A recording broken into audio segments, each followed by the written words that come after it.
ప్రపంచానికి మరోసారి తన సామర్థ్యాన్ని చూపించింది భారత్. 2 రోజుల వ్యవధిలో 2 అణ్వాయుధ క్షిపణుల్ని విజయవంతంగా పరీక్షించింది.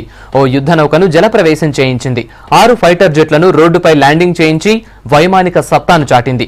కయ్యానికి కాలు దువ్వుతున్న పాకిస్తాన్కు వణుకు పుట్టేలా చేసింది. అగ్ని-1 క్షిపణి ప్రయోగ పరీక్ష మరోసారి విజయవంతమైంది. ఒడిశాలోని wheeler island integrated test range నుంచి క్షిపణిని పరీక్షించారు. 500 కిలోల బరువున్న అణ్వాయుధాలను ఇది మోసుకుపోగలదు. డమ్మీ వార్ హెడ్ తో ఈ పరీక్ష నిర్వహించారు. DRDO తయారు చేసిన ఈ అగ్ని-1 మిసైల్ 15 మీటర్ల పొడవు, 12 టన్నుల బరువు ఉంటుంది. 750 కిలోమీటర్ల దూరంలోని లక్ష్యాలను ఈ మిసైల్ ఛేదించగలదు.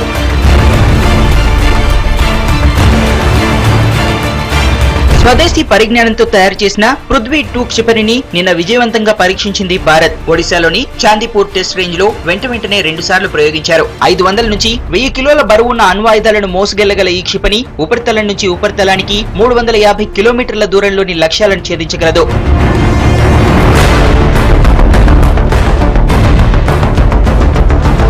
మరోవైపు నిన్న భారత వాయుసేన సామర్థ్యాన్ని ప్రపంచానికి చూపింది air force. Lucknow Agra express వేపై 6 ఫైటర్ జెట్లను సక్సెస్ఫుల్ గా ల్యాండింగ్, టేకాఫ్ చేసింది. అలాగే నౌకాదళ సామర్థ్యం మరోసారి ప్రపంచానికి చూపించింది భారత్. దేశంలో అత్యంత పెద్ద విధ్వంసకర యుద్ధ నౌక INS చెన్నైని జలప్రవేశం చేయించారు రక్షణ శాఖ మంత్రి మనోహర్ పారికర్. ఇది 164 మీటర్ల పొడవు, 7500 టన్నుల బరువు ఉంటుంది.